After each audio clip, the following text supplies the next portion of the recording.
Welcome to Ebas Gallery channel.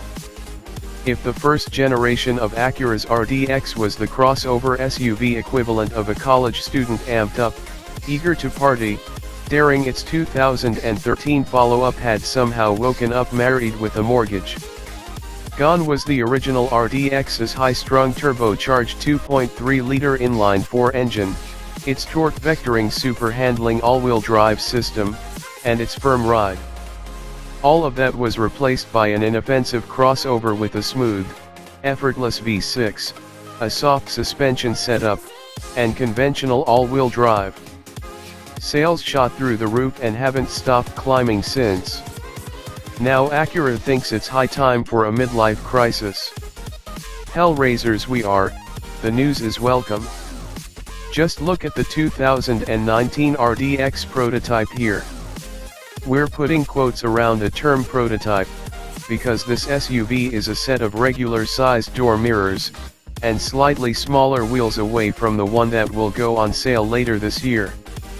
Acura is returning the RDX to its turbocharged, super-handling roots and gifting it a buff, good-looking new body and a snazzy interior with an all-new infotainment system controlled by a touchpad. It's all part of Operation Make Acura Not Boring Again, a term we just made up for the brand's attempt to create a more focused lineup with sexier appeal than in the recent past. The NSX supercar was the first example of turning a new leaf. The RDX will be the first volume product to pick up the torch.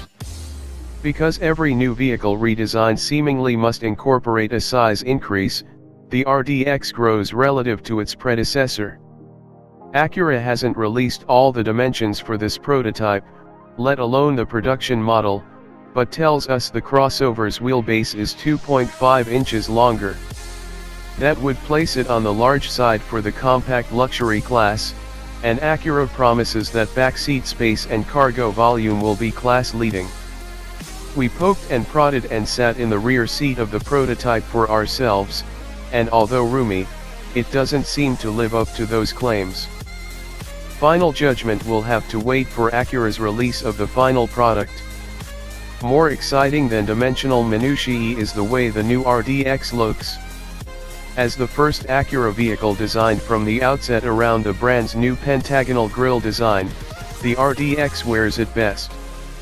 Other styling cues picked up from Acura's precision concept from 2016 also work well, including the bold fender bulges, spear-like hood creases, and pointed headlights and tail lights. It all combines to form a shape that is both sporty and upscale. Acura has packaged similarly appealing hardware beneath this canvas. A turbocharged 2.0-liter inline-4 engine mates to a new 10-speed automatic transmission, the two items borrowed from Honda's excellent, of late, parts bin. Output figures still are forthcoming, but in the Accord sedan, this engine makes 252 horsepower and 273 lb-ft of torque. Those numbers would place the RDX in the thick of its four-cylinder competitors such as BMW's X3 xDrive 30i, Audi's Q5 2.0T, and Mercedes-Benz GLC 300. While the outgoing RDX's V6 produced more power, 279 ponies, it made less torque, 252 lb-ft, and had only 6 forward gears to work with. We anticipate the new RDX will handily out-accelerate its predecessor, which ran to 60 miles per hour in 6.2 seconds. Acura could go zonier still and install the 306 HP version of Honda's turbocharged 2.0-liter engine, that powers the Civic Type R at some point in the future. Regardless of how many horses gallop beneath the RDX's hood, they'll be corralled to the pavement via the latest iteration of Acura's super-handling all-wheel drive.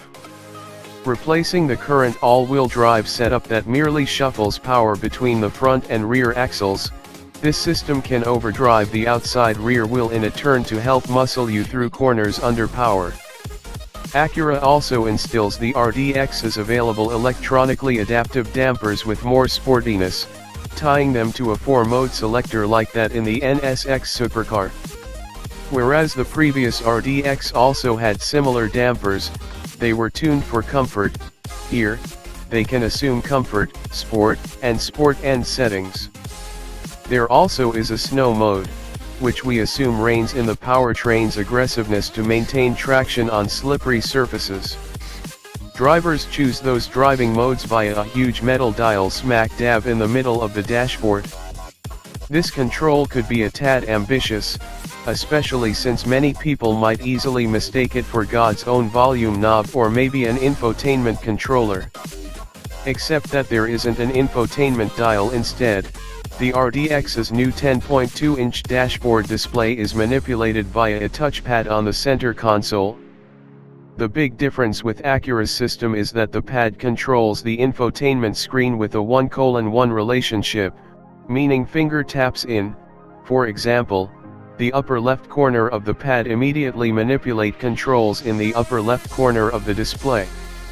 And the screen isn't a touch screen unit, so this is the only way to futz with it. Unlike Lexus's remote touchpad controller, which instead operates more like a laptop control pad where users flick a cursor-like icon around a display, the Acura system is, essentially, a remote touch screen. Having tried the system for ourselves, we can say that it works much better than Lexus's frustrating setup.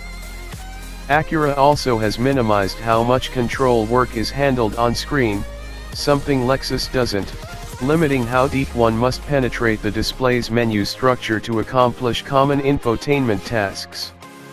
The climate controls, for example, have their own real estate below the screen and sport large, easy-to-use physical buttons and a dedicated LCD readout for temperature and fan settings. The rest of the dashboard is elegant, and the center console even floats over a lower storage tray between the front seats. Available equipment includes Nappa leather, wood trim, a head-up display, and a 16-channel, 710-watt Els audio system.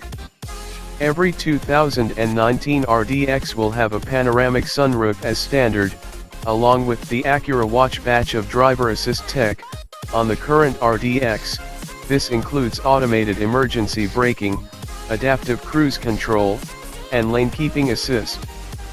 Buyers also will be offered blind spot monitoring, a 360-degree view camera, an onboard Wi-Fi hotspot with a 4G LTE data connection, and front and rear parking sensors.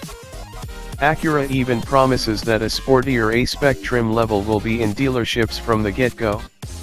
Acura's pride in this RDX being its most extensive redesign in more than a decade, says a lot about the malaise the brand is working to eradicate from its lineup.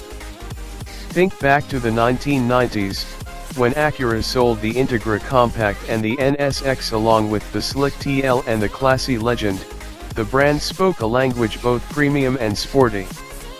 These past few years have lacked similar focus, with misses like the full-size RLX and compact ILX sedans joined by an erosion of driving satisfaction from Acura's products. The tricky part of turning things around, of course, will be doing so without closing revenue pipelines such as the RDX. With 7 straight years of sales growth from 2009 to 2016, the RDX has been as profitable as it was boring. The 2019 RDX Prototype is far more interesting, and provided it isn't flawed with a stiff ride, and a peaky engine like the original RDX, it holds a lot of appeal. For Acura's sake, let's hope the slick prototype is indicative not just of its latest compact luxury crossover but its new direction.